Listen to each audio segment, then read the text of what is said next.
Hey, what's up guys? So in this video, we will see how to set custom ringtone on the Samsung Galaxy A17.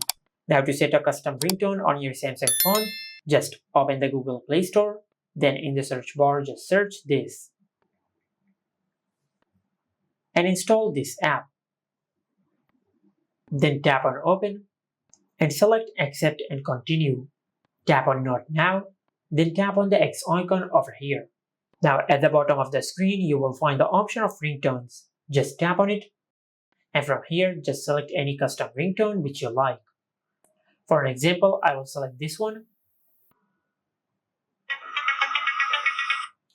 Now to set it as your custom ringtone, just tap on the download icon over here and select set ringtone. Then enable this toggle. After that, just go back. And after the download process is completed, then go to your home screen and open settings. Now from here, if you go to sounds and vibration, then tap on ringtone. As you can see, we have successfully set a custom ringtone on our Samsung phone.